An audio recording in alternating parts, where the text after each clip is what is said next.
Hey y'all, let me set the stage for you. I'm Emma, 33, female, with a penchant for sarcasm and a history of wrestling with fertility demons, both of which will show up a lot in this story time. So buckle up for this wild ride. Growing up, I wasn't sure if having kids was even in the cards for me. I had always dealt with some fertility issues, so I didn't really think I would have kids. Fast forward to meeting the love of my life, Eddie. I don't know what this man did to me, but he made me want to have at least 10 babies. He just turned my life upside down, you know. Anyway, we tied the knot with dreams of a big, happy family. Now, as you can imagine, it was hard for me to cope with pregnancies because of my PCOS. It made trying for kids extra hard, and we were often met with disappointments. That was until we were finally able to conceive. The first time I got pregnant in my 20s, it was like riding a hormonal roller coaster. Bed rest became my new normal, and let me tell you, it's not as glamorous as it sounds. But hey, I toughed it out, and miraculously we had our bundle of joy, Cherry. Post-pregnancy, I was on a strict regimen of bed rest. I was miserable. I felt like my whole world was crumbling. But I was so excited and happy because of this new life stage I was entering. As you can imagine, the mental stress of dealing with having a baby and being on the verge of dying was a lot for me to handle. My tissue box beside my bed became my best friend. Needless to say, it was a tough time for sure. And you know what? Friends and family rallied around me, offering help and bringing me casseroles, offering to clean up around the house and take care of the baby. Eddie and Major, my husband and father-in-law respectively, were always by my side.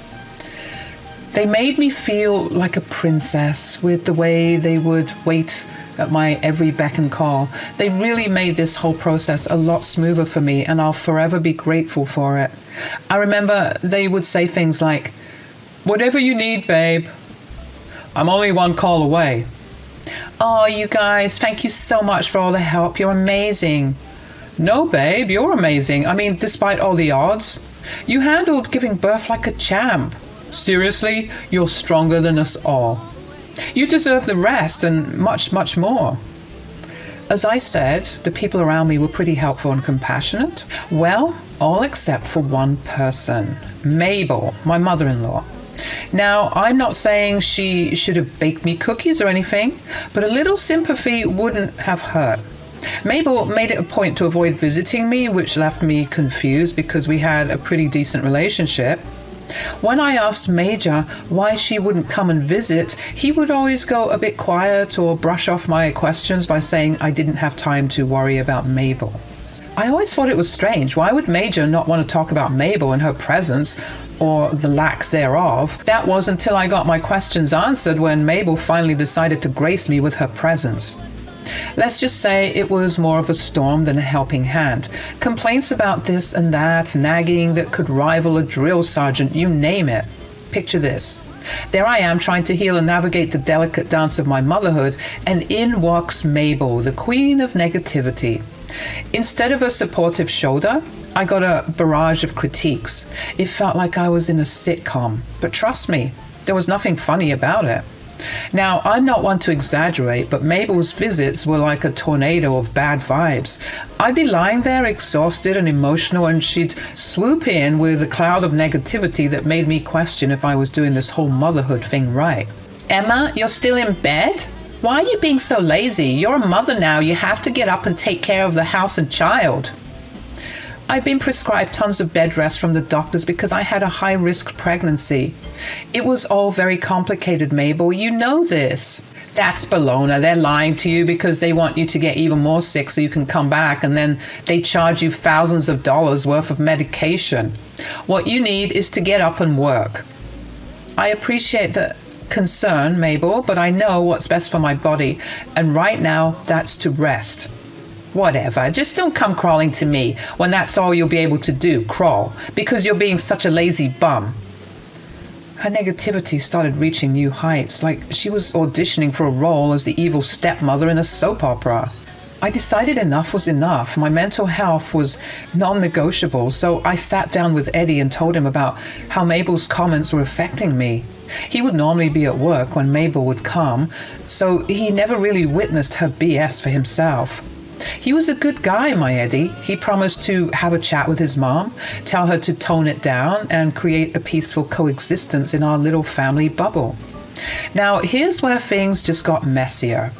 Eddie had the talk with Mabel, and instead of a ceasefire, Mabel, offended and proud, decided to play the martyr card. Apparently, she said, "If my presence isn't wanted, I just won't bother coming around anymore."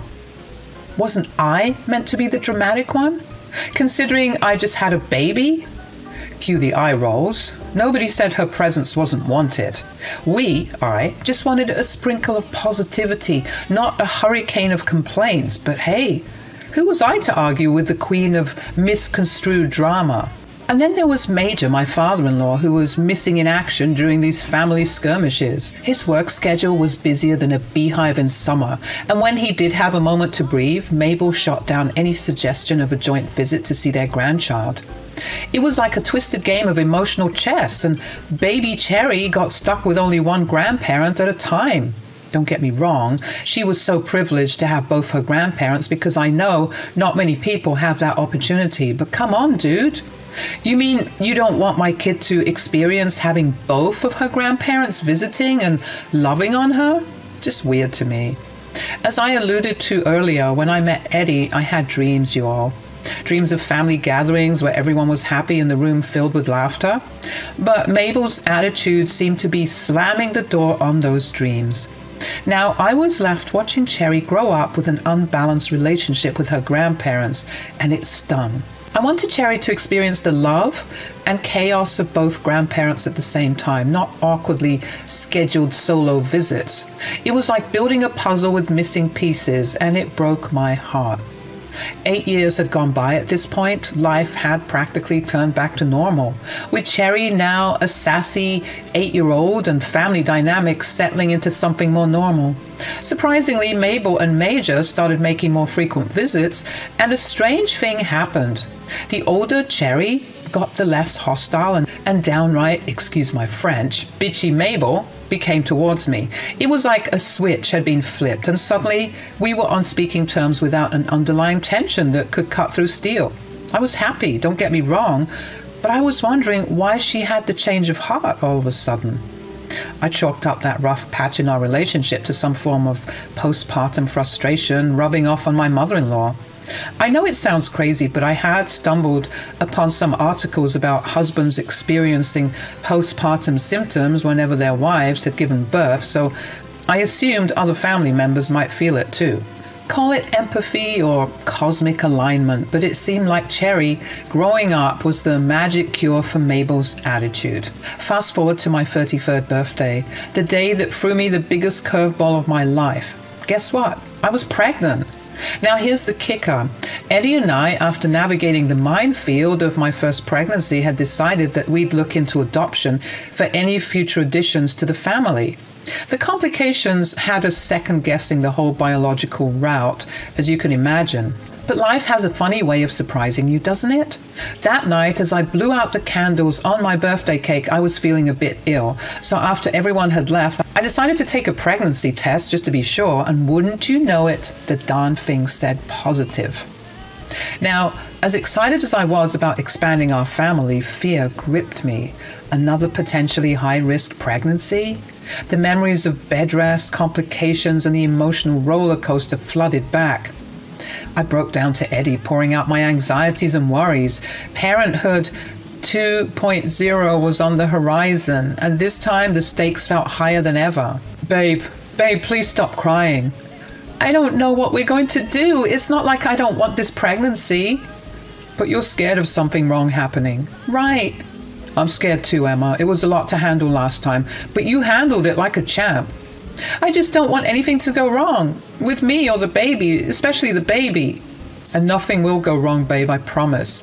We gotta have faith. Clearly, God wants us to have another kid, so let's have another kid.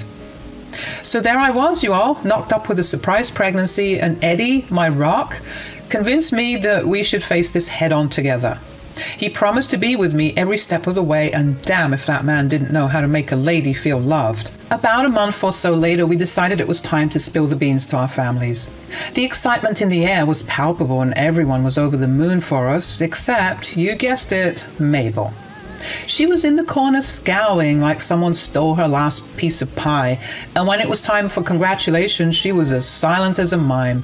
Now, at that point, I was no stranger to Mabel's mood swings, but this was a whole new level of icy indifference. I could practically feel the chill coming off her. But you know what? I had bigger fish to fry. This mama-to-be wasn't going to let Mabel's bipolar nature stress me out. I had a baby to grow and a family to build, and I wasn't about to let anyone rain on my parade. The rest of the months passed by fairly smoothly, and I couldn't help but feel like this pregnancy was a walk in the park compared to the last one. Maybe it was the experience, maybe it was the fact that Eddie and I were better equipped to handle the ups and downs, or maybe the universe decided to cut us some slack. Whatever it was, I was grateful. Sure, Mabel's storm clouds lingered in the background, but Eddie and I were too busy preparing for our growing family to let it dampen our spirits.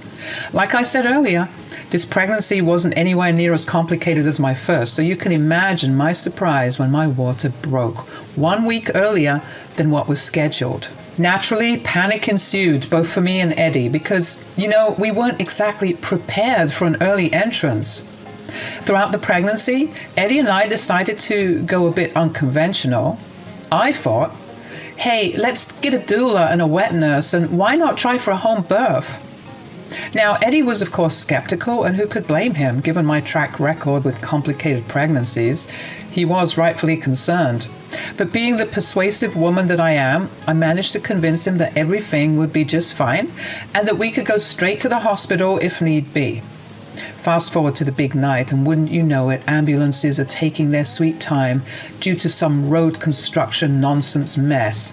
It's like the universe decided to throw us one last curveball, adding to the drama and the panic. Thankfully, my doula was living in the neighborhood, practically living next door, and she swooped in to save the day. In the comfort of our home, amidst the chaos and panic, my doula delivered the baby. It was a scary experience, but luckily the little one didn't have any major complications. Finally, when the ambulance crew waltzed in, fashionably late, they whisked both me and the baby off to the hospital to make sure everything was ship-shaped.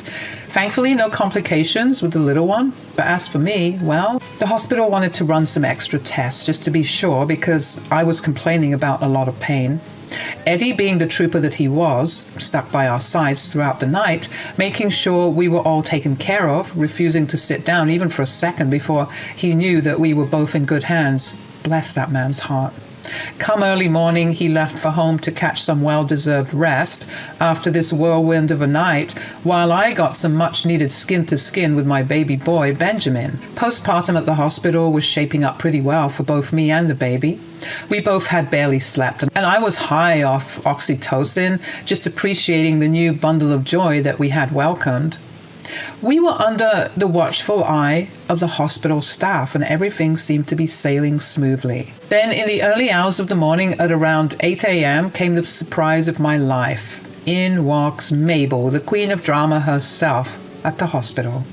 Now, this shocked me to the core, given that Mabel and I were barely on speaking terms towards the due date of the baby. She strolled in, looking uncharacteristically smiley for someone who'd been frowning for the past 8 to 9 months. Mabel, surprised to see me? Honestly, yeah. You've kind of given me the cold shoulder this whole pregnancy, not that I'm surprised. Oh, hush. I've been busy, My life is filled to the brim with work, something you don't know enough about. Excuse me? Never mind. I just wanted to make sure the baby was okay. That was quite a scare last night. You're telling me. Thank God we're both okay.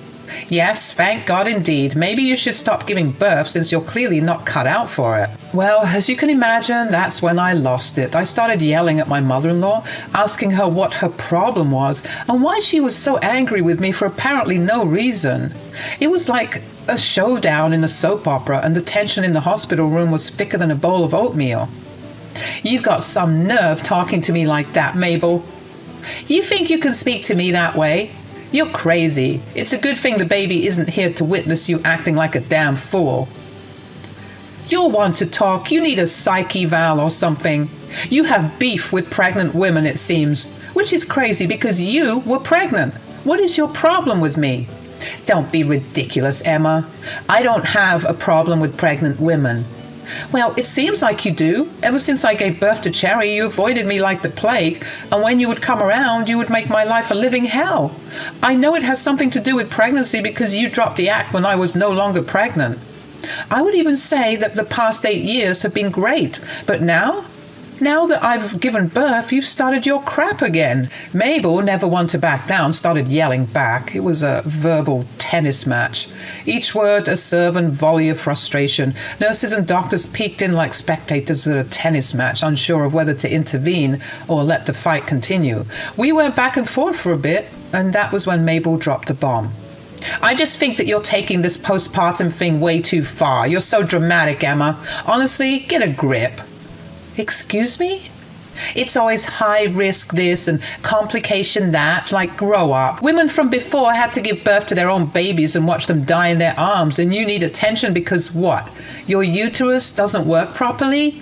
Birth isn't a walk in the park for anyone, Emma. You need to have some shame. She called me dramatic for needing extra medical attention and care after my high-risk pregnancies. In her eyes, the fact that I didn't opt for hospital birth in the first place made me an uncaring mother, because if I really had complications, I would ensure that my baby was well taken care of by medical staff. This was the same thing that Eddie was worried about, but of course, less mean, and I assured him that plenty of healthy births happened in the home and that there was proven documentation about the benefits of home birth. I tried to explain that to Mabel, but she continued yelling and saying that it was some hippy-dippy nonsense.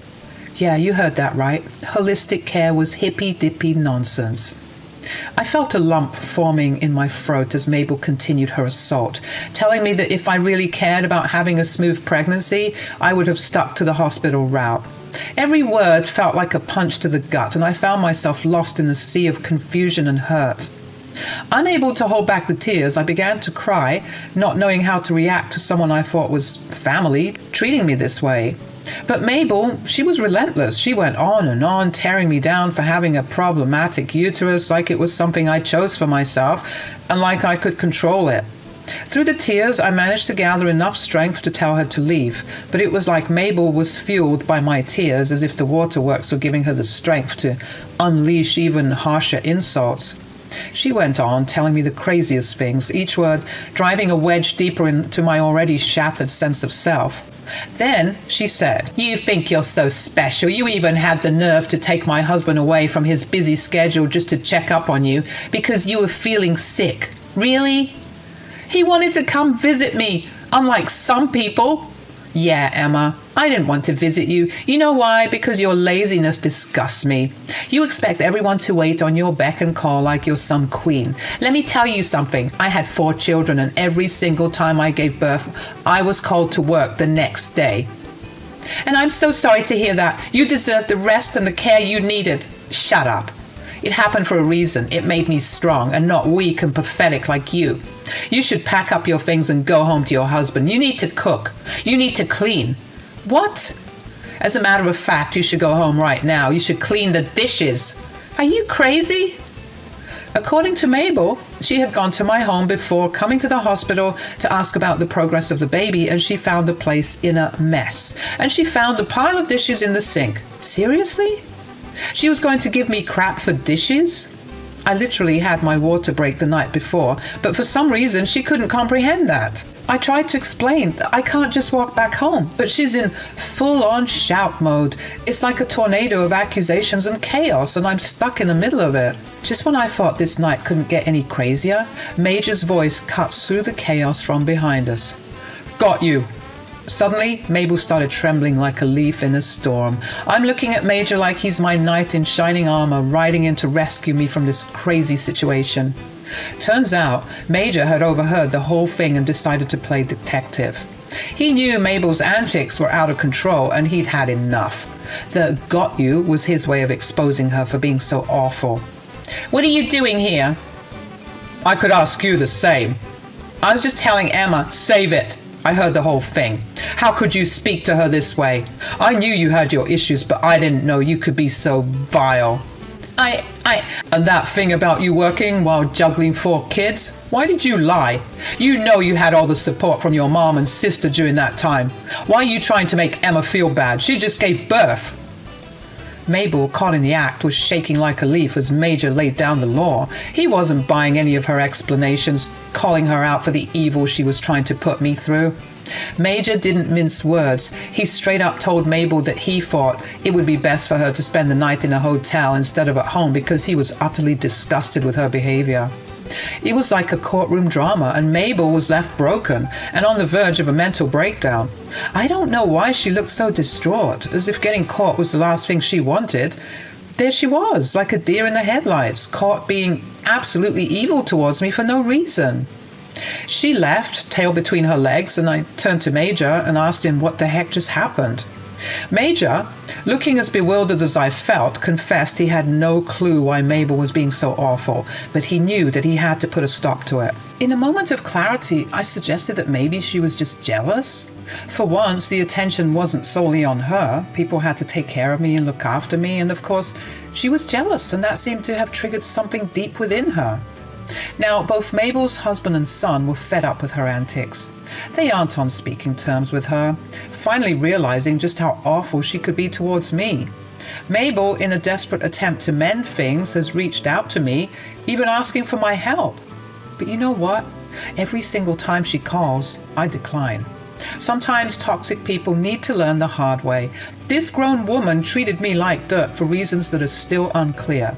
But whatever it was, I hope it was worth it, because the chances of her seeing us for a while, me and the kids, are slim to none.